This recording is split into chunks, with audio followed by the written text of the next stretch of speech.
Salut à tous, c'est Sam. Aujourd'hui, je vous retrouve avec un pâtissier français installé au Japon. Donc une espèce rare, je sais pas trop, et qui a accepté donc l'interview. Merci beaucoup. Merci à toi. Et d'ailleurs, on est dans sa pâtisserie. Je vous mettrai le lien dans la description. Merci Si vous voulez manger de bons gâteaux et encourager un francophone, un français. Alors, on va attaquer sans trop bavarder. Oui, bien sûr. Est-ce que tu peux te présenter? Tu es là depuis combien de temps? Tu t'appelles comment? Et comment tu es devenu pâtissier au Japon? D'accord. Alors, je m'appelle Nicolas Moreau. J'habite à Hayama et ça fait 25 ans que je suis au Japon. Donc, à la base, en fait, je suis plutôt cuisinier que pâtissier. D'accord. Parce que mon diplôme, c'est un diplôme de cuisinier. Et je suis arrivé donc il y a 25 ans au Japon par un visa vacances-travail. Et j'ai commencé par travailler dans un hôtel, l'hôtel Sheraton à Yokohama. Et après, dans différents restaurants, un petit restaurant à Kikuna. Et ensuite, dans une pâtisserie assez réputée au Japon. Il y en a dans tout le Japon, elle s'appelle Henri Charpentier. Oui, oui. Voilà. Financier, Voilà. On en reçoit souvent du coup. Et donc j'ai travaillé là-bas comme pâtissier. Ensuite, j'ai été traducteur, en fait, interprète de deux chocolatiers qui sont en fait produits par une société japonaise et qui m'avaient demandé d'être interprète pour eux. Et par ce fait, cette société, à la fin, donc, m'a produit moi-même. Donc c'est grâce à eux que j'ai eu ma boutique à Ginza, ensuite à Harajuku et après à Saitama. Mais bon, comme on en reparlera un peu plus en détail après, comme quand on est produit, on n'est pas libre. Donc on est des créateurs, on est des artistes. On a besoin de liberté pour s'exprimer. Et quand on est produit, tu as une équipe de marketing qui pense un peu, on va dire, entre guillemets, pour toi, qui dit voilà, on voudrait faire ça. Donc moi, je rentre en création de produits, je leur propose plusieurs produits, et s'ils sont d'accord, ben on le fait. Mais par contre, si moi, par exemple, j'avais dit ouais, je voudrais faire des chocolats, comme ces chocolats-là, et ben ils avaient dit non.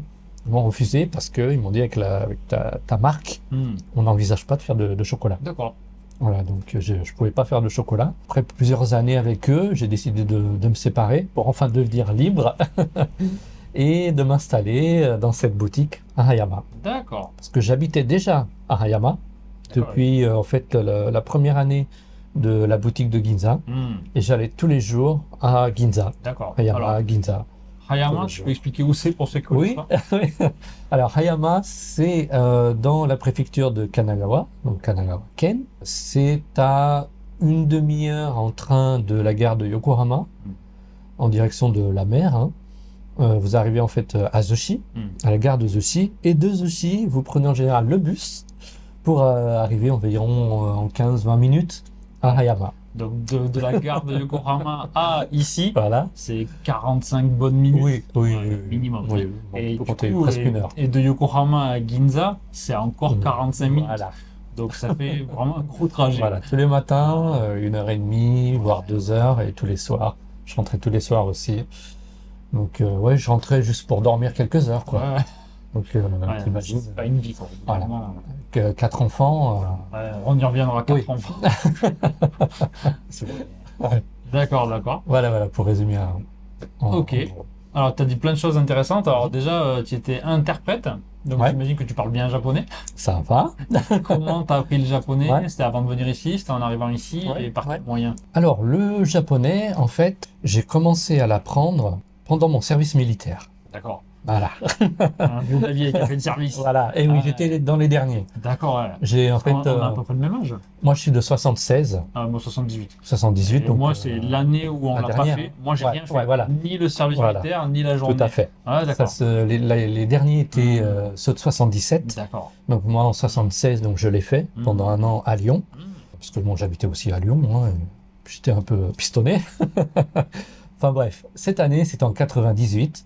Et c'était l'année franco-japonaise, l'année internationale.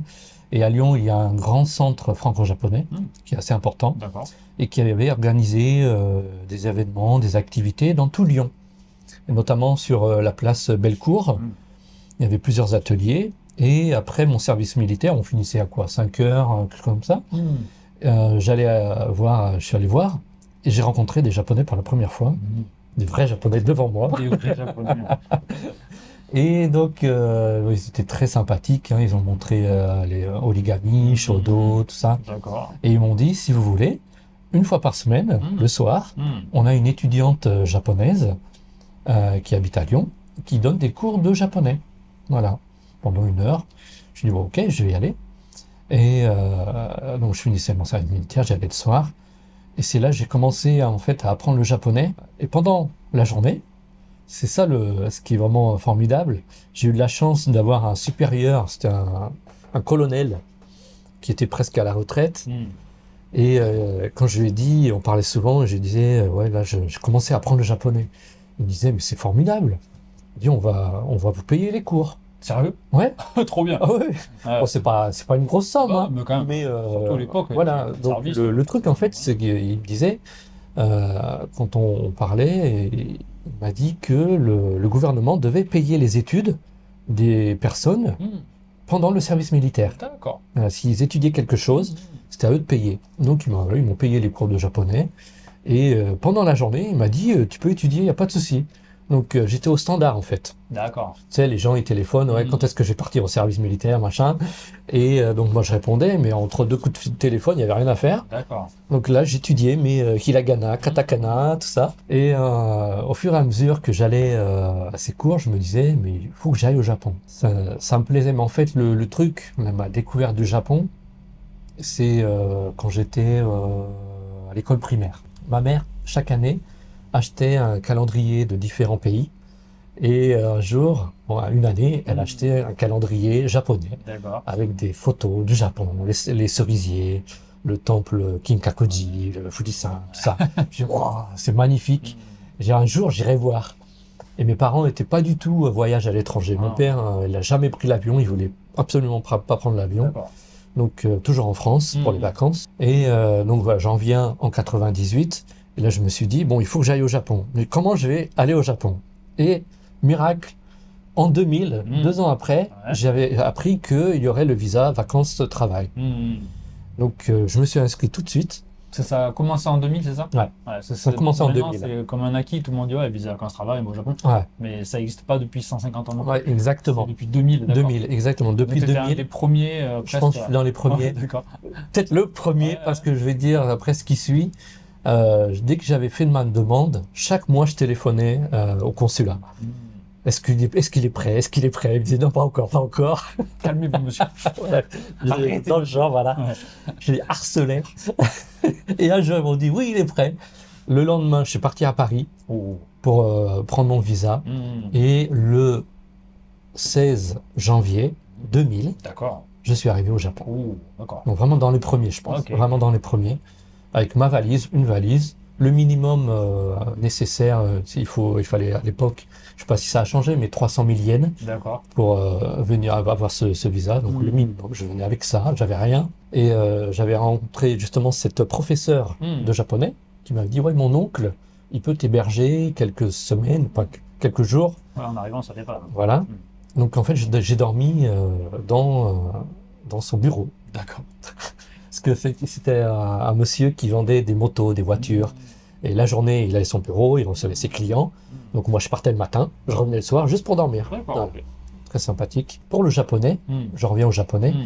J'ai étudié pendant 1 an avec ses cours, mais franchement, ça a servi à rien. Parce que je suis arrivé au Japon, je ne comprenais rien du tout. D'accord. Mais vraiment rien. Un peu lire hiragana, katakana, quelques phrases. Voilà, mais franchement, voilà, c'est rien du tout. 1 heure par semaine? 1 heure par jour? Par semaine. Ah, 1 heure par semaine.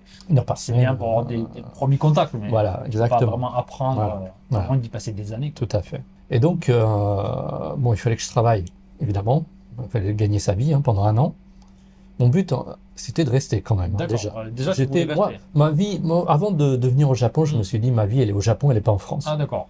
Je me suis senti vraiment, mais happé par ce pays. Je me suis dit, Nicolas, il faut que tu ailles au Japon.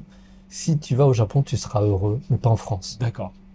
Ouais. Parce qu'à l'époque, Il n'y avait pas encore YouTube, il n'y avait pas. Non, il n'y avait pas on YouTube, savait il n'y presque avait pas de rien sur le portable, Japon. il n'y avait pas d'iPhone. On savait ce qu'on voyait dans les animés ou dans Ouais, certains voilà, films. voilà. C'était rare Ouais, encore. ouais, ouais. Mais tu avais quand même une image assez Ouais, positive ouais, et ça te ouais, faisait rêver, quoi. ouais. Ok, d'accord. Et j'avais ce feeling avec les Japonais, les gens Ouais, ouais. japonais. Que tu avais rencontré à Lyon, Voilà, le à Lyon, professeur, tout chose à comme ça. fait. Ouais. Ah, ok. Je me retrouvais dans cette mentalité, un peu. Et donc, le japonais, en fait, je l'ai appris par moi-même. D'accord. Une fois au Japon, je suis suis allé dans aucune école. J'ai acheté pour les kanji, j'ai acheté ce que les shogakusei, les petits achètent pour étudier les kanji à la maison, les petits carnets. Ouais, les élèves de l'école primaire. Voilà. Achètent. Voilà. Ouais. Et après, bon, sur le tas, en parlant, mais j'étais dans l'univers vraiment japonais, pas franco-japonais. Il n'y avait aucun Français dans ma vie à ce moment-là au Japon, que des Japonais. Il y a une association, donc pour ceux qui sont intéressés aux vacances travail, je leur conseille d'aller à Nakano tout de suite quand ils arrivent. Il y a une association vacances travail qui s'occupe d'eux. Et moi, j'étais dans les premiers Français à arriver. Enfin, j'étais le premier. Hein, ils n'avaient aucun Français qui était venu les voir. D'accord. Voilà. Donc, ils étaient, oh, un Français, oh, magnifique. Moi, je connaissais pas cette association. C'est la première fois. Enfin, j'ai vu ta vidéo, donc tu en parlais déjà. Mais j'avais jamais entendu parler. Ah bon? J'ai rencontré plein de gens qui sont venus en visa vacances travail. Donc je pense que ça se sait pas trop. Ah ouais, bah, faut vraiment que ça se répande parce qu'ils sont formidables. D'accord. Le jour même, ils m'ont trouvé un boulot et un logement. D'accord. Le jour même, franchement, c'est hallucinant. Ils nous ont donné des coups de fil, ok, on vous a trouvé un entretien. Donc mon entretien, c'était l'hôtel Sheraton à Yokohama. Et le logement, c'était en fait deux retraités, dont la femme était une ancienne directrice d'école primaire, enfin non, de maternelle, pardon, de maternelle. Et c'était à Miyazaki-dai, donc pas loin de Kikuna. Je partageais le deuxième étage avec un néo-zélandais. Ok. Bon, il était aussi en vacances travail. Et donc voilà, le matin, en fait, la dame m'a demandé si je parlais anglais. J'ai dit, ouais, ça va. Et du coup, tu parlais quand même un peu anglais aussi. Très bien, plutôt bien anglais. Et pour l'entretien au Sheraton, c'était plutôt en anglais l'entretien? C'était pour bosser en anglais?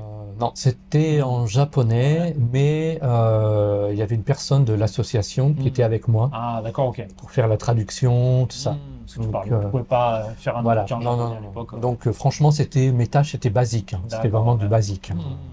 Là, quand on arrive. Ouais. On va pas s'attendre. Hein. Voilà. Et donc, cette dame, ancienne directrice, m'a demandé si je parlais anglais. Je dis ouais, ça va. Donc, elle m'a demandé le matin, est-ce que tu peux enseigner l'anglais aux petits? Je lui ai dit ok, pas de problème. Donc, on s'est arrangé avec l'hôtel. Le matin jusqu'à midi, j'enseignais l'anglais avec les petits et je mangeais avec eux le petit bento dans la classe. Et là, je disais ok, bon, on se revoit demain. Et moi, je partais à l'hôtel. Et je travaillais jusqu'à presque minuit. D'accord. Jusqu'au dernier train, en fait. Oh, ok. Ah ouais, c'était bien. Bien. Mais j'avais demandé 2 jours de congé par semaine. D'accord. Pour étudier le japonais. Et là, c'était motivé. Et j'étais tout seul dans ma chambre. Et pendant des heures, même le soir, ça m'arrivait d'entrer plus tôt. Je regardais la télé, puis j'étais devant ma télé et je répétais ce que j'entendais. On me dit souvent, ton accent, on dirait vraiment un japonais.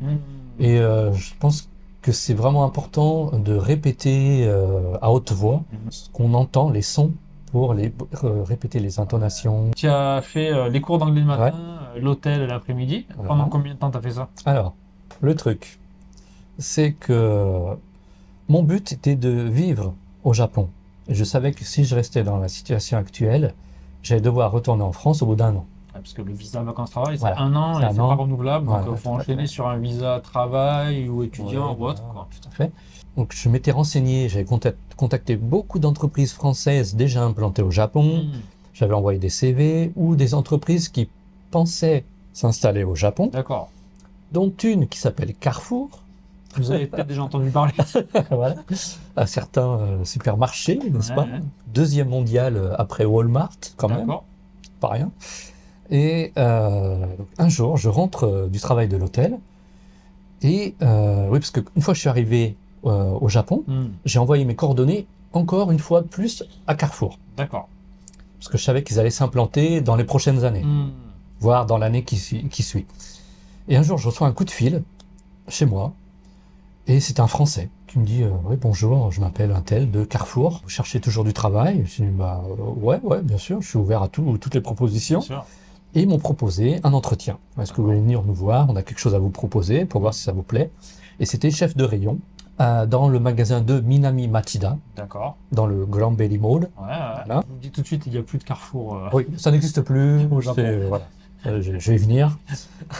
Ceux qui disent ouais, on va aller au Japon, on va aller à Carrefour. Non, il n'y en a plus. Malheureusement. Ouais. Donc j'ai travaillé, j'ai accepté leur offre parce qu'ils me proposaient un visa donc business. Du coup, ils te sponsorisent ton visa. Ils me sponsorisent mon visa. Okay. Le salaire, ça n'a rien à voir. Multiplié par 2, 3. Ah ben oui, par rapport à l'hôtel. Voilà. Bon, j'avais pas le statut d'expatrié, donc je devais me payer mon logement, tout ça. Les expats, eux, avaient tout payé, tout frais payé, mais j'avais pas ce statut-là. J'avais le statut japonais, mais quand même assez bien payé. En fait, je leur ai apporté une grosse plus-value parce que je parlais à ce moment-là, ça faisait 6 mois. Au bout de 6 mois, franchement, je me débrouillais quand même pas mal en japonais. D'accord. J'ai une certaine, pas pour m'en vanter, mais aptitude pour apprendre les langues étrangères. L'anglais, l'allemand, j'étais premier de la classe toutes les années. Enfin bref, le japonais, j'étais une vraie éponge. D'accord. J'étais encore jeune. Et donc j'étais leur interprète dans la société, quasiment dans certains magasins. Le premier magasin à Makuhari, en fait, il a ouvert à Chiba. Ouais. Donc j'ai fait interprète pour tous les entretiens. D'accord. Tous les entretiens, mais toute la journée. Interprète pendant 8 heures par jour. Du coup, tu ne visais pas trop chef de rayon? Non, parce que c'était avant l'ouverture. Ah, d'accord, voilà. Ok. Préparation. Voilà, préparation. Ah, du coup, toute la phase de recrutement de tout J'ai tout fait. Okay. C'était très intéressant. Et là, ce boulot d'interprète m'a servi pour mon japonais. Bien sûr. J'apprenais des mots, mais tous les jours. Le mec, il venait du textile, donc j'apprenais tous les mots du textile. Okay. C'était vraiment très, très intéressant. Et mon japonais a explosé. Et chaque fois parce que les managers étaient tous français au début, ils me disaient ouais Nicolas, viens voir, j'ai un problème, faut que tu me traduises, machin. J'arrive pas à lui expliquer. Alors je courais dans tout le magasin pour lui expliquer machin, tout ça. Et je connaissais tout le staff japonais, mais tout le monde. Arrive l'ouverture à Minami Machida. Donc je travaille là-bas pendant 1 an environ. Et au début j'étais chef de rayon de tout ce qui est papeterie, le livre, la musique, dans ce genre-là, les livres. Il y a eu un manager japonais qui était en charge de tous les produits alimentaires. Il a arrêté, ça se passait pas trop bien. Parce qu'il faisait les commandes tout à la main, il passait des heures. Carrefour, pour eux, c'était impensable. Et Nicolas, tu changes ça. Ok, bon. Je suis allé, en fait, je vais là où personne ne veut aller. D'accord. Voilà, c'est le truc, tout le monde arrête. Nicolas, vas-y, arrange-nous ça. Okay. Voilà, donc je suis allé dans ce machin. Comment je vais faire? Je me suis pris la tête avec ce manager japonais. J'avais 23 ans. Eux, ils avaient plus de 30 ans. Se faire respecter par des Japonais de 30 ans, c'est pas facile. À l'époque, en plus. Ouais, c'est pas facile. Déjà, maintenant, c'est pas facile. Voilà. À l'époque, tout à fait. Et finalement, il a fini par arrêter de lui-même, parce qu'on s'engueulait toujours par rapport aux commandes. Moi, je voulais faire un programme avec l'équipe de IT. C'est ce que j'ai fait d'ailleurs. J'ai fait un programme avec eux. Et ce programme a été adapté dans tous les magasins du Japon. Donc à Chiba, à Osaka. Et là, ils ont dit, oh Nicolas, il a révolutionné les commandes de Carrefour, Japon, machin. Allez Nicolas, tu vas à Akasaka. D'accord. Dans les bureaux. Ah, ok. Tu vas t'occuper de la gestion des stocks, des commandes. Le système de commandes, il faut que ça aille mieux. Parce qu'il y a beaucoup de pertes, beaucoup de déchets. C'est pour ça qu'ils ont arrêté ou non, il y a eu d'autres problèmes? Non, j'y arrive.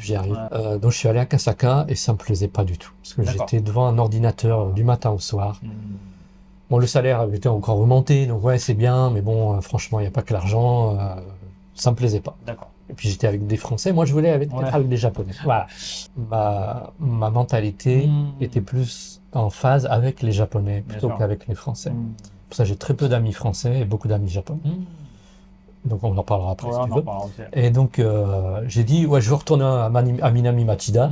Ils m'ont dit, ah non, mais il n'y a plus de place là-bas. Ton poste, il a été remplacé, il n'y a plus de place. Par contre, à Chiba, dans le plus gros magasin, à Makuhari, on a un gros problème encore, un gros problème sur tout l'alimentaire, le boisson, tout l'alimentaire. Donc là, c'est comment on dit, Fukutencho, donc là c'est sous-directeur de magasin. Gros poste. Et tout le monde, les Japonais, les Français, tout le monde a arrêté. D'accord. A jeté l'éponge. C'est pas possible. Il y avait quelque chose qui allait pas. Nicolas, tu vas là-bas. J'ai dit ok, moi. Tu habitais ici? J'ai déménagé. Alors j'habitais j'habitais à ce moment-là à Mizonokuchi. D'accord. J'avais eu mon premier appartement. Ok. Oui, ça m'a aidé de travailler chez Carrefour pour tout ce qui est Roshonin Garant, tout ça, hein, pas de souci. Par contre, carte de crédit, non, ça n'a pas passé. C'est un de mes premiers chocs. Je me suis dit, vu que je travaille à Carrefour, je vais aller voir une banque, ils vont me donner une carte de crédit sans problème. Et là, ça a été un gros choc par rapport au racisme au Japon. Parce qu'il y en a dans tous les pays, dans tous les pays. Je suis allé dans une banque, j'ai dit voilà, je travaille chez Carrefour. La raison pour laquelle ils m'ont refusé la carte de crédit, parce que finalement ils me l'ont refusé, le monsieur banquier dit attendez un instant, il est allé derrière, il revient avec le Yomiuri Shimbun, un journal japonais. Bien sûr. Il me l'ouvre, il dit voilà, lisez. Qu'est-ce qu'on a un rapport avec une carte de crédit? Qu'est-ce que c'est que ça? J'ai dit mais non, excusez-moi, mais ça fait même pas un an que je suis au Japon.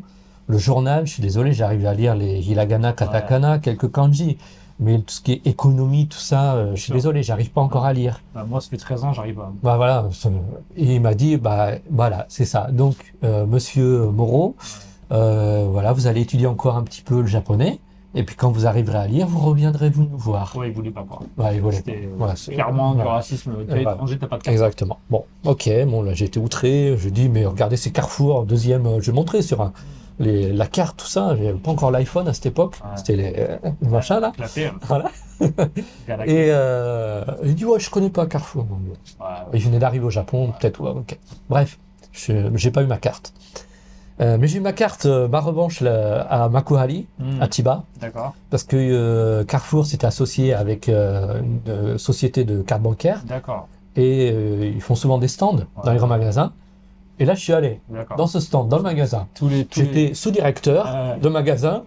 Et la dame, elle était très embêtée. Je voyais à ses yeux, mais c'est un étranger, ce qu'il faut que... Elle a téléphoné. Et d'un côté, c'est le sous-directeur de magasin, on peut pas refuser, machin.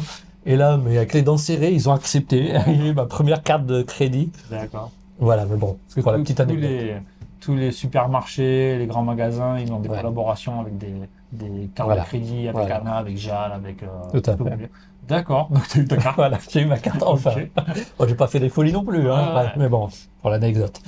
Et le truc, en fait, le poste où j'étais, quand je t'ai dit que tout le monde abandonnait, il y avait un groupe de 2-3 personnes qui pourrissaient en fait le magasin, exprès.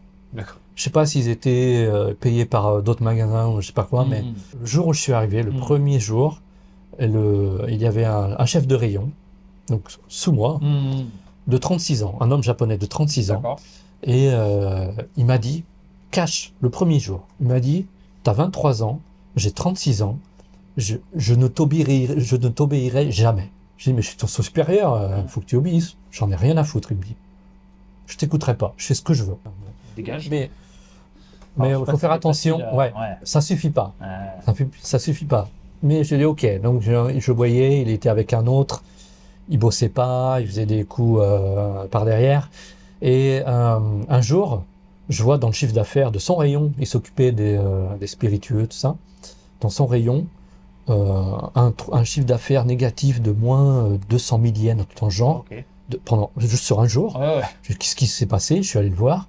J'en sais rien. Ok, bon, j'ai cherché. Je suis allé voir l'équipe des IT là. Ils m'ont sorti tous les chiffres. Ok, Magnum de champagne qui est passé en perte à la caisse. D'accord. Donc il a pas payé. Il a passé en perte. Il l'a ramené chez lui. J'ai dit, ok, c'est du vol. Allez, au revoir. C'est bon. Je suis allé voir le directeur. Faut toujours voilà, il a fait ça. Voilà, je veux le virer. Ok, il n'y a pas de souci. Et pour le remplacer, ça va aller. T'inquiète pas. Je vais en chier pendant quelques semaines. J'ai trouvé, parce que je m'entendais très bien avec tout le staff, parce que je parlais. J'entends tous les Japonais qui parlent. C'est ça le truc, en fait. Une des choses qui a fait Carrefour s'est effondré. En fait, Carrefour, ils sont 2e mondiaux. Premier en Chine, premier en Corée, D'accord, donc premier en Thaïlande. Marché, mais au Japon, pas du tout. Et ils se sont dit, on va être premier au Japon, c'est pareil, c'est l'Asie, c'est tout pareil pour eux.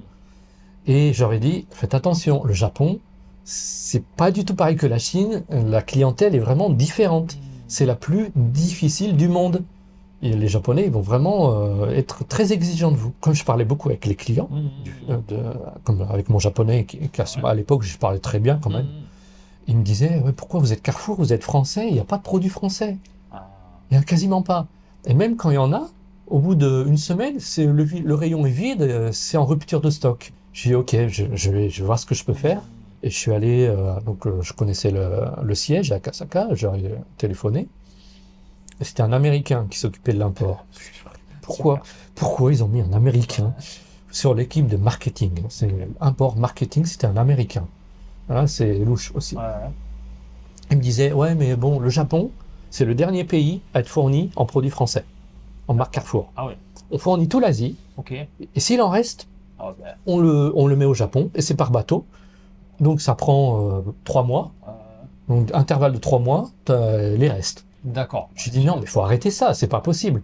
Si vous voulez sérieusement vous impliquer. Voilà, il faut mettre, vous vendez, je sais pas, du papier toilette français, ça va se vendre.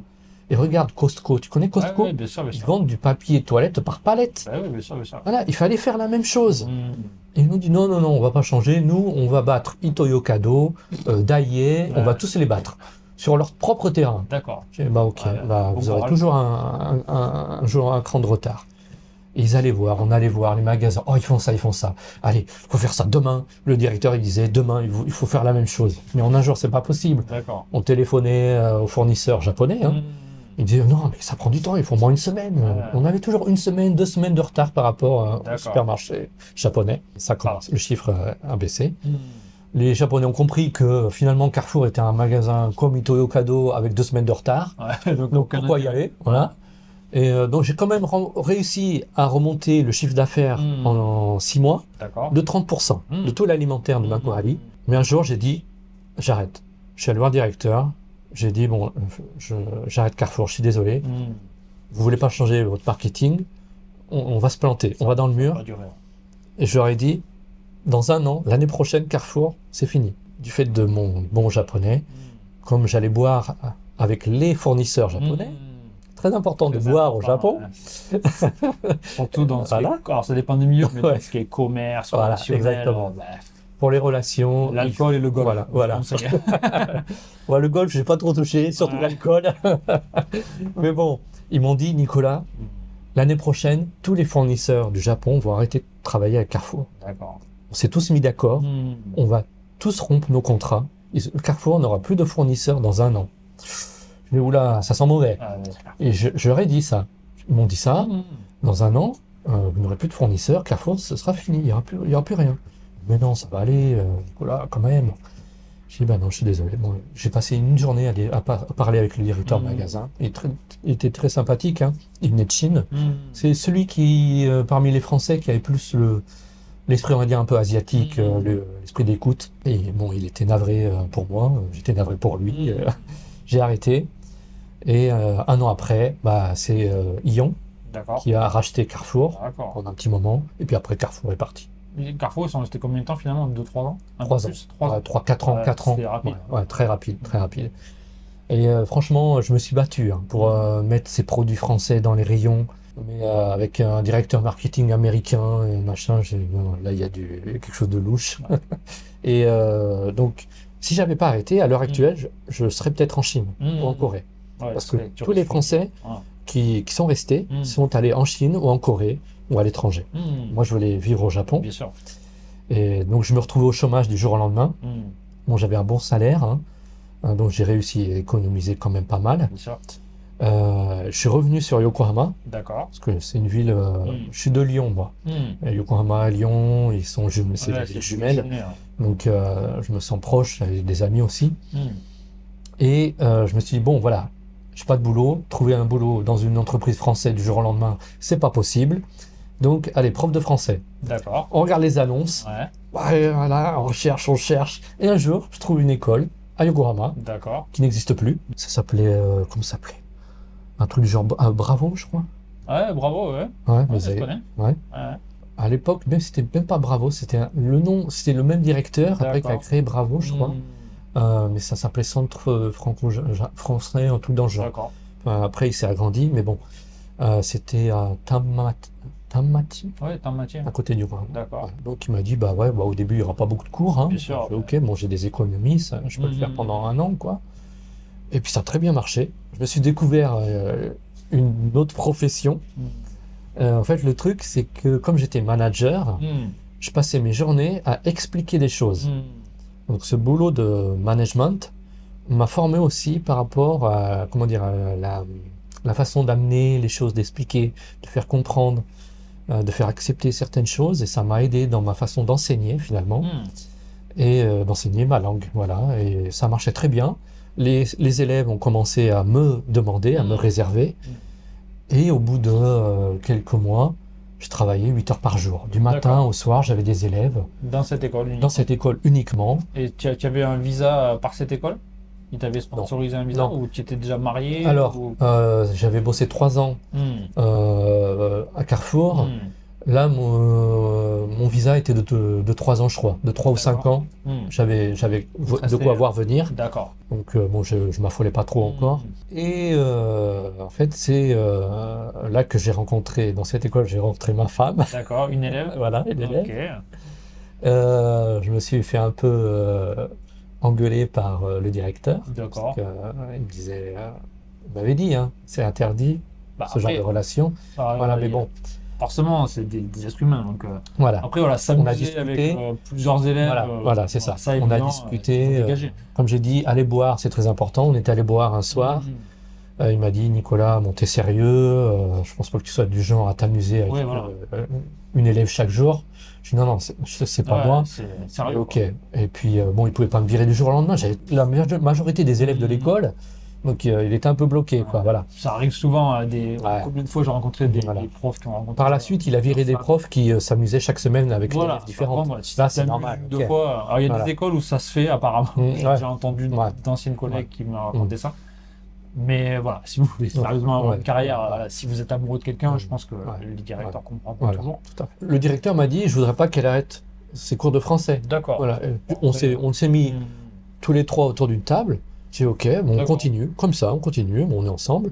Bon, lui, il perd pas de chiffres, hein, ça lui... Parce qu'il est très pour de ses sous. Une élève, des carrés, il y en a tous les jours. Hein, voilà, tout à fait. Ouais, bon. Et donc, on a continué. Et pour te dire, en fait, c'est ma femme actuelle. Quoi. Voilà. Donc, cette année, ça fait 20 ans qu'on est ensemble. On s'est mis ensemble pendant presque 1 an, même pas 1 an. Et on s'est dit, bon, c'était l'amour fou. Et puis, bon, allez, on s'est dit, on va se marier. D'accord. En fait, on voulait aller en France. Ok. Elle voulait vivre en France. Elle voulait vivre, pas pour toujours, mais elle voulait connaître la France. D'accord. Ouais, elle est infirmière. Donc, les infirmières, c'est très facile de trouver du travail après, surtout les jeunes. D'accord. Donc, elle a dit, je peux m'arrêter pendant 1 an, 2 ans, il n'y a pas de souci. Ouais, au Japon. Au Japon, ça va. Et donc, je suis allé en France avec elle, à Lyon. Okay. Elle a étudié le français dans une école, je crois, comment ça s'appelle, l'école catholique de Lyon, je crois, un peu d'argent. Et moi, j'ai travaillé à Carrefour France. Sur le CV, tu avais dit à Carrefour. Voilà, le directeur que je connaissais m'a présenté le directeur de Lyon-Pardieu, Carrefour-Pardieu. Mais c'était le jour et la nuit. J'ai halluciné. Je me suis dit, mais pour moi, c'est impossible de revenir en France. En plus, tu avais fait déjà 4-5 ans au Japon, un peu plus. Ouais. Mais franchement, c'était le staff du magasin qui engueulait les clients. C'était hallucinant. Ils se mordaient le nez devant tout le monde. Je ne peux pas faire ça. Mais arrête, il me disait, mais va te faire voir. Je suis allé voir le directeur, enfin bon, pas directeur, le sous-directeur, parce que je suis repassé chef de rayon en France. Et j'ai dit à mon supérieur, mais franchement, ça se fait pas. Il dit, ouais, mais c'est pas ici, c'est normal. Un jour, le mec, il devait arriver à 8h du matin, il arrive à 3h de l'après-midi. Je lui dis, mais t'étais où? Je lui dis, qu'est-ce que tu fais? Qu'est-ce que t'as fait? T'étais où? Ça va? Je dis, ouais, mais je suis allé chez le coiffeur. Et le coiffeur, tu vas tes jours de congé, je sais pas, mais pas le jour du boulot. Ouais, ça va, c'est bon. Donc pour toi, c'était difficile le retour en France. Ouais. Oui, franchement, mais... Ta femme, elle s'y est faite ou qu'est-ce qu'elle a pensé de sa vie en France? Alors, oui, elle, ça allait. Elle était à l'école, elle était heureuse. D'accord. Elle était heureuse. Mais bon, elle était un peu peinée de me voir, parce que j'allais à 4 heures du matin recevoir les livraisons à Carrefour Japon, enfin à l'étranger. On m'avait dit, hein, les expats m'avaient dit, tu vas voir, Carrefour France, c'est vraiment différent. D'accord. Là, j'ai compris, c'est vraiment différent, c'est autre chose. Je suis resté là-bas 6 mois. D'accord. 6 mois, et en fait, il s'est passé quelque chose. Ma femme est tombée enceinte. Malheureusement, ça s'est pas très bien passé. Ah, d'accord. C'était une naissance prématurée. D'accord. Le bébé est décédé à la naissance. Ok. Voilà, c'était un peu dur. Ah ouais, difficile. Enfin, très dur. En plus, en France, donc elle était loin de En sa France, famille. ouais, voilà. Et donc sa mère, qui était jamais allée à l'étranger, qui est déjà à un certain âge, maintenant elle a 86 ans. Donc à l'époque, ça fait une vingtaine d'années, même pas 20 ans, on avait 15 ans. Donc elle avait 70 ans. Bon, elle est venue nous voir en France, parce que sa fille, elle était vraiment pas bien. Hein. Ma femme était vraiment pas bien. Là, bon, je lui ai dit, bon, écoute, moi, mon boulot à Carrefour, c'est pas trop top. Je me plais pas en France. Toi, bon, avec ce qui vient de nous arriver. Après, elle rentrait de plus en plus en dépression. Je lui ai dit, si on reste en France, ça va pas le faire. Et puis moi, j'avais mon sentiment du début qu'il fallait que je sois au Japon pour être heureux. Je croyais vraiment en ça. Et ça, ton retour en France, ça a confirmé. Voilà, c'est ça. Ouais. D'accord. On est revenu au Japon et on a habité à Kishinekoe. D'accord. Moi, j'ai bossé comme cuisinier, voilà, comme je t'ai dit tout à l'heure, dans les restaurants, dans la pâtisserie. Elle est infirmière. Et puis, bon, après, on a eu le premier et le deuxième enfant. D'accord. Voilà. Et donc on en a eu 4 par la suite. Donc ma femme est de Hayama, donc il y a sa jika, sa maison près de la maison secondaire de l'empereur, qui est juste là-bas à 5 minutes à pied. Ils avaient un terrain qui était inoccupé. Donc on s'est dit, bah voilà, on va faire une maison là, parce que nous avons le terrain. Oui, bien sûr. Chance d'avoir un terrain au Japon. Ouais, et puis, dans le prix de la maison du terrain, en général, le terrain, c'est la moitié ou plus. Donc, voilà. Et quand tu sais que Hayama, c'est la ville où les taxes sont presque les plus chères au Japon. C'est très avoir un terrain ici, voilà, c'est très coté. Ça fait 2 ans que Hayama est la ville où les Japonais veulent habiter le plus au Japon. Ah ouais. On a construit notre maison. L'année où on a construit la maison, j'ai trouvé mon travail. On m'a proposé la boutique à Ginza. Donc voilà, ça s'est enchaîné comme ça.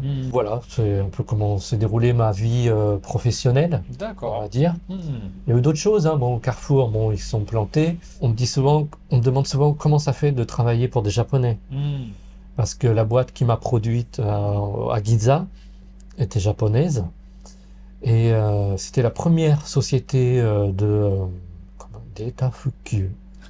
En fait, comment ils retrouvent des données perdues dans les disques durs. D'accord. C'est un business. Mais première société au Japon. Donc, beaucoup d'argent. Ils ont voulu se lancer, se diversifier. Quand ils ont vu Pierre Marcolini qui marchait très bien à Ginza, ils ont dit, on va faire pareil, allez, les chocolats, tout ça. Pareil que Carrefour un peu. Ils sont sentis un peu émoussés. Et ils connaissaient rien à tout ce qui était produit alimentaire, business alimentaire, c'est là qu'ils sont plantés. Travailler pour des Japonais, c'est travailler jusqu'à minuit, 2 heures du matin, sur téléphone aussi. C'est une des raisons aussi pour lesquelles je me suis arrêté de travailler avec eux. Parce que, bon, j'avais ma boutique, je rentrais le soir à 11h, minuit, et je continuais à faire des rapports pour la maison mère japonaise. Sur le line, tout ça, jusqu'à 2h, 3h du matin. Je me levais à 5h du matin, je devais à 2h. Je me levais à 5h, 6h, et hop, on retournait à Ginza. Et là, par contre, c'est moi qui commençais à rentrer en dépression. Et ma femme m'a dit, Nicolas, c'est bon, t'arrêtes. Bon, t'as un très bon salaire, j'ai un très bon salaire, ok. Mais là, ça va pas le faire. C'est pas en profiter. Ah oui, mais je pouvais plus me lever à la fin. D'accord. Je pouvais plus me lever, aller au travail. Je ne pouvais plus parler à personne. J'ai dit, allez, on arrête tout. Bon, je me suis fait engueuler par la maison mère, tout ça, enfin bref. Gros truc. des choses que je peux pas te dire par rapport à YouTube. D'accord, ok. En off, si tu veux. Ok, tu me raconteras tout à l'heure. Voilà, j'ai décidé de créer ma boutique. Bon, j'ai pas un salaire mirobolant parce que j'ai emprunté dans plusieurs banques. C'est une petite boutique, mais je fais pas, comme tu peux voir, j'ai pas d'atelier ici, donc mes ateliers sont accolés à la maison. D'accord. Et ici, donc la boutique, tu l'as louée, tu l'as achetée? C'était un terrain de la famille? Comment ça se Non, faisait? c'est je Un loue. local commercial? C'est le propriétaire habite D'accord. juste là à côté Ok, ok. et il loue. Il y a 3 petits magasins là, et moi D'accord. je loue. J'ai trouvé par une agence immobilière. D'accord, ok. Je loue cet espace. D'accord. Voilà. Et donc, tu as les ateliers à côté de la maison et du coup, Voilà. tu transportes. C'est ça. Ok. Donc je me lève quand c'est la vie de cuisinier pâtissier surtout, Bah, hein, c'est comme les boulangers. Je me lève à 1h, 2h du matin. ok. Je fais mes gâteaux. Ouais, Voilà. Et j'arrive à la boutique ici à 5h du mat ouais. pour faire les décos. Parce que le transport, à Hayama, il y a beaucoup de montées et descentes et c'est pas top pour les gâteaux. D'accord. Donc tout ce qui est déco un peu délicate, je le fais ici derrière le showcase, là, derrière la vitrine. Et j'ouvre maintenant à 11h jusqu'à 5h, en semaine 4h. D'accord. Et j'ai fait ça, donc c'est la 7e année D'accord. de ma boutique. J'ai fait ça 5 jours par semaine jusqu'à l'année dernière en fait. Que bon, les années passent, l'âge, tu vois un peu. Je vois Voilà, très donc se lever à 2h du matin, 5h par jour, faire des journées de 17h, 5 jours par semaine. bien. Ouais, c'est chaud. Tu vois un peu le nombre d'heures par mois. 4 enfants. 4 enfants, voilà. Le truc est que mon corps dit stop, quoi. Ouais, bien sûr. J'ai ma tension artérielle qui commence à me dire arrête, fais attention. Depuis ce mois-ci, je prends des médicaments pour la tension. D'accord. C'est là où on m'a dit c'est plus possible, c'est dangereux. Je commençais à avoir mal à la tête, enfin tu vois le truc. Et depuis cette année, en fait, depuis le mois d'avril, j'ai réduit à 3 jours par semaine de boutique. Mais comme tu dis, j'ai 4 enfants, il faut vivre. Et l'éducation au Japon coûte très très cher. Donc j'ai profité de mon expérience de prof de français pour enseigner le français dans la boutique, comme ça, ici. On est un élève et moi je suis là. Je mets un petit tableau ici et j'enseigne le vendredi. Voilà. Okay. Et je donne des cours de pâtisserie, de cours de cuisine les autres jours. Donc le jeudi, j'ai ma petite chaîne YouTube aussi où je fais les petits plats, la pâtisserie. Donc ça c'est le jeudi ou le mardi. D'accord, voilà. Donc tu as diversifié un petit peu. Voilà, je me suis diversifié pour avoir un peu plus agréable. Voilà. D'accord. Et avec ce train de vie, j'arrive à voir mes enfants quand ils rentrent de l'école. D'accord. J'arrive à leur faire le dîner, voilà, tout ça. Ma femme travaille toujours. Hein. D'accord. Ouais, donc ta femme, elle travaille depuis le début ou... Toujours. D'accord. Elle s'est jamais arrêtée de travailler. Comment vous avez fait pour les enfants quand ils étaient petits? C'était la crèche? C'était la crèche. C'était la crèche. On habitait, comme je t'ai dit, à Kishinekoen. Ouais. Donc on a eu les 2 premiers. Ils sont nés à 1 an d'intervalle, hein, comme on dit Toshigo en japonais. Ouais. Et donc ma femme... Moi, je travaillais dans un restaurant, donc c'est assez tôt, plus tôt qu'elle. Donc ma femme les emmenait porter derrière à la poussette, à la crèche. D'accord. Et puis moi, enfin pas moi parce que le dîner se finissait à minuit, pareil. Elle, après son boulot, elle allait chercher les enfants et voilà, s'occuper d'eux. Et vous aviez pas eu de soucis pour trouver des places dans les crèches? À cette époque-là, non, ça a été. D'accord. On a eu des places assez facilement. D'accord, ça dépend des villes en fait. Ça dépend des villes, voilà, des quartiers. Mais par contre, voilà, il faut s'y prendre quand même 1 an à l'avance, bien à l'avance. Hein. Si vous y prenez 2-3 mois à l'avance, là, c'est mort. Voilà. D'accord. Donc après, on a déménagé, on est allé, on est revenu. On est venu ici à Hayama. On a construit notre maison. Parce qu'on s'est dit, à 4 dans l'appartement où on était, ça commençait à être chaud. À long terme, c'était mieux d'avoir une maison payée, après on paye plus le loyer, quoi, voilà. Après il reste les taxes du terrain, tout ça. C'est à côté des beaux-parents. C'est à côté des beaux-parents. Si c'est pratique, les beaux-parents peuvent dépanner. Et c'est la belle-mère, même avec ses 85 ans, qui nous garde les petits encore. Voilà. Les beaux-parents, je l'avais dit dans leur vidéo sur les couples franco-japonais, très important d'avoir des bonnes relations avec ses beaux-parents. Très important. Parce que pour garder les enfants, pour faire plein de choses, fatalement, on va avoir faire appel à eux. Et comme C'est ça. les beaux-parents français, enfin les parents français sont Ouais. pas là, tout repose sur eux. Voilà, Donc, exactement. c'est vraiment important, quoi. Donc elle nous garde les enfants. Là, bon, ils commencent à être grands, hein, comme Ouais. je t'ai dit. Il y en a Mhm. deux qui sont lycéens. Mhm.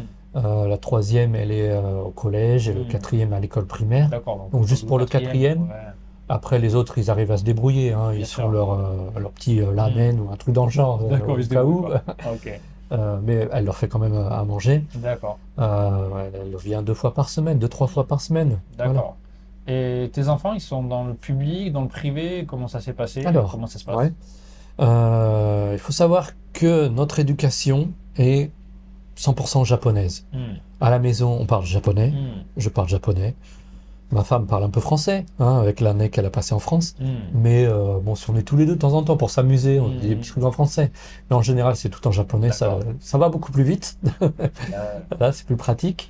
Et donc, mes enfants vont dans des écoles publiques. Ça a toujours été public. D'accord. Sauf là, le premier, mon fils aîné, pour le lycée, Hmm. on l'a mis dans un lycée privé. D'accord. Bon, ça a coûté cher. Ouais. Alors pourquoi on l'a mis dans un lycée privé? C'est combien à peu près par mois ou par an le lycée privé, si tu veux le dire? Alors, je te dis, bon, je vais pas te cacher, c'est ma femme qui s'est occupée de ça. Ouais. Mais ça nous a coûté en yens. Mais c'est pas vraiment encore énorme. Pas te dire de bêtises, peut-être une année 600 000 yens, un truc dans le Ouais. genre. C'est le budget. Ouais, Par ouais, rapport au oui, oui, non, bien sûr, bien sûr. C'est très très cher, hein, Euh, mais bon, avec nos salaires hmm. et les 4 enfants, on a une aide. D'accord, vous avez On a des réussi, allocations familiales voilà, ou- une sorte d'allocation. Ouais, ouais. Parce qu'il y a des allocations familiales dès un enfant, Ouais, mais ça s'arrête et c'est pas énorme. c'est Mais pas à énorme. partir de 4, je sais pas, Alors, ça aide. l'allocation Hmm. qu'on connaît avec un enfant, Ouais, ouais. c'est la même pour les 4. D'accord. Elle augmente pas. Ah, ok. Vive le Japon. Ouais, ouais. Après, tu t'étonnes que la démographie japonaise est en chute libre. Ben, Il n'y a rien. il voulait changer l'année dernière ou cette année, Ouais. mais c'était à partir de 3 seulement que ça Voilà. pouvait augmenter, mais Ouais. finalement ça changeait pas des Non, masses. non, non.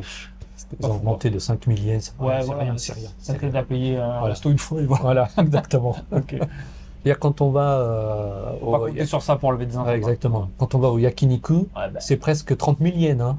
Oh, à 6. Hein. À 6. c'est- Et là, comme ils sont grands, je veux dire, ça mange. Ah, ben oui, oui, oui.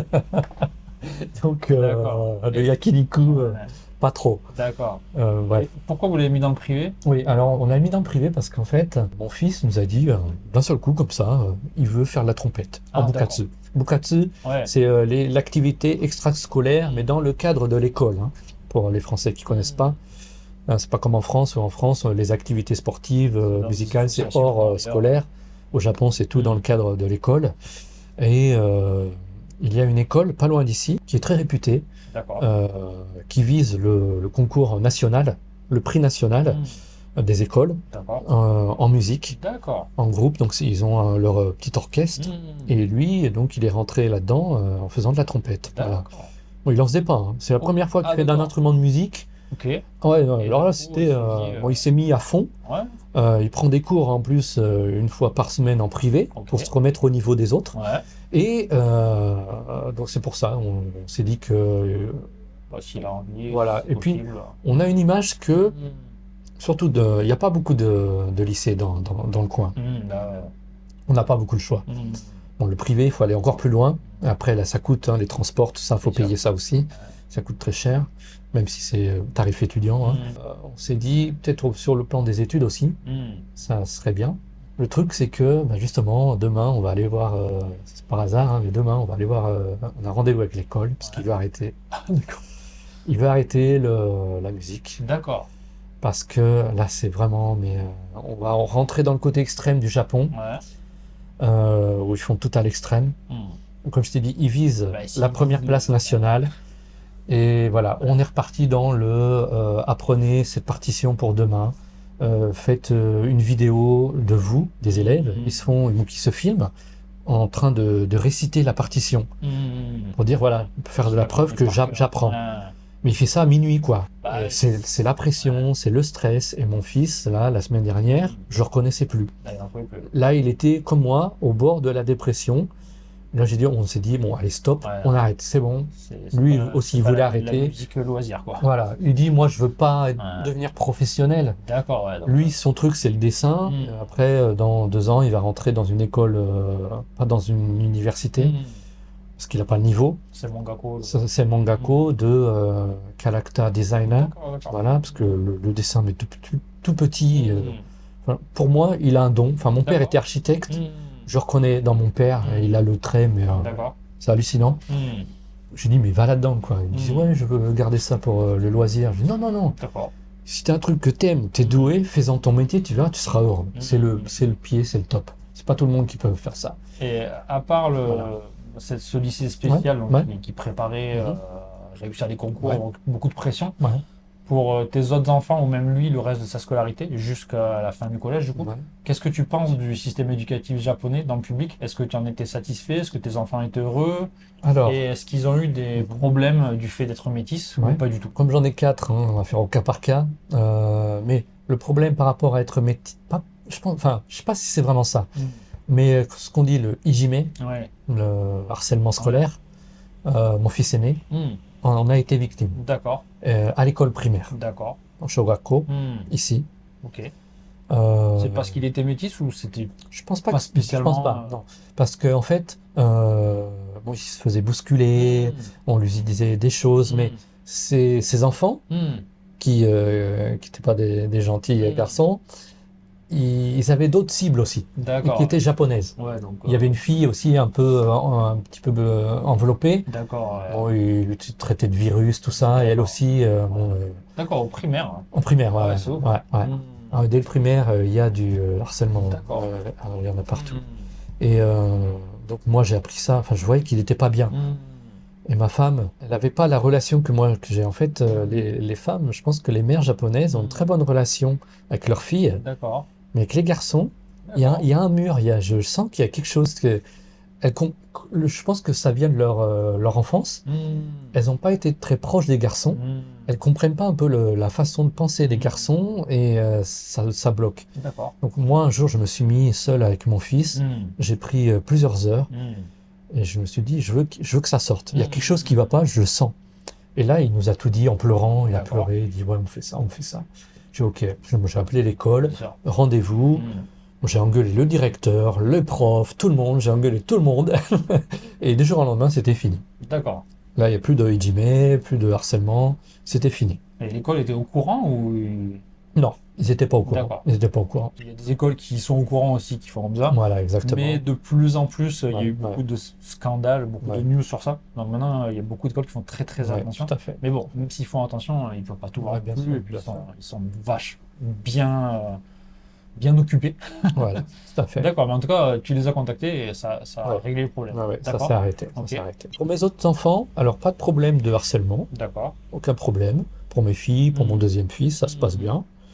Par contre, ils sont tous dans le public parce que leur niveau ne permet pas, je pense, d'aller dans une bonne école privée.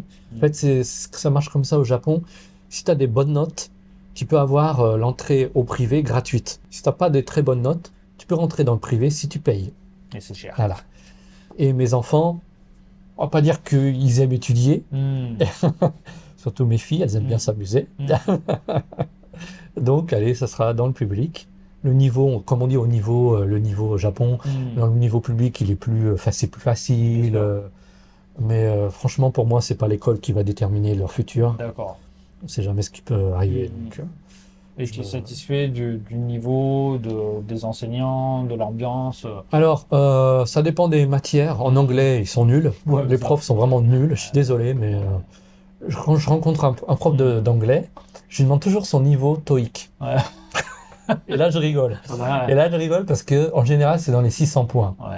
Je lui dis, mais vous plaisantez, mais c'est au moins 900 points pour être prof d'anglais, non? Il dit, non, on peut devenir professeur à partir de 600 points. Je suis allé passer le TOEIC comme ça, mais sans rien réviser, rien du tout. J'ai eu 920 points. Donc, vraiment, le niveau d'anglais est affreux au Japon, c'est connu.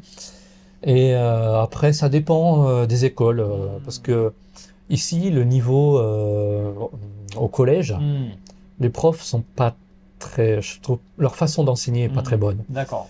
Dans le professorat, on dit, au Japon, il y a un nouveau mouvement qui est né, qui est dire de laisser les étudiants, les élèves, étudier entre eux. D'accord. J'hallucine aussi un peu. Donc le prof dit, voilà, vous ouvrez votre manuel, vous lisez, et si vous comprenez pas, vous demandez à un camarade. Tranquille le prof. Le prof, ouais, lui, mais franchement, on le paye pourquoi? Et ça, c'est au collège, du coup. Au collège, ici, à Hayama. Et là, avec ma femme, on est allé voir ce professeur. Il m'a dit, mais ça va pas. Si l'élève qui explique mal, c'est faux, il avancera jamais, le petit. Non, mais ça va, c'est une méthode prouvée. Enfin bref. Bon. Je sais pas d'où ça sort, ça. Mais bon, ça dépend des écoles, je pense. Ouais, ça dépend des écoles. Là, ouais, elle est passée au lycée. Elle a des très bonnes notes. D'accord. Elle dit les profs expliquent très bien, ça se passe très bien, donc ça dépend des écoles. Ouais, c'est comme partout. Hein. Voilà, c'est comme partout. D'accord. Mais dans l'ensemble, je pense que les professeurs sont quand même très à l'écoute. Si on veut leur parler, ils sont toujours ouverts, hein, même dans le privé. Là, on va les voir, on va discuter demain. Bon, ça, ils sont toujours ouverts à la discussion si nous on demande. Et par rapport à ce qui se passe en France, au niveau scolaire en France, ou si tu as de la famille ou des amis en France qui ont des enfants scolarisés en France, tu regrettes pas de ne pas les avoir mis en France? Tu es content de les avoir mis au Japon? Je vais te raconter un truc intéressant. Le QI des Japonais, ils sont premiers au monde. Ils ont le premier QI du monde. Mais ils sont le premier pays à être en déficit. Ils ont le plus gros déficit du monde. Alors je comprends pas que des gens qui sont les plus intelligents du monde ont le plus gros déficit du monde. Donc il y a un problème, il y a quelque chose qui va pas. Donc à mon niveau, à mon avis, le niveau est peut-être plus inférieur qu'en France. D'accord. C'est une impression. Ok. Bon, après, je regarde les informations et bon, il y a peut-être que ce qui est de mal qui sort. Mais les professeurs, je les plains parce que apparemment, ça a l'air difficile d'être prof en France.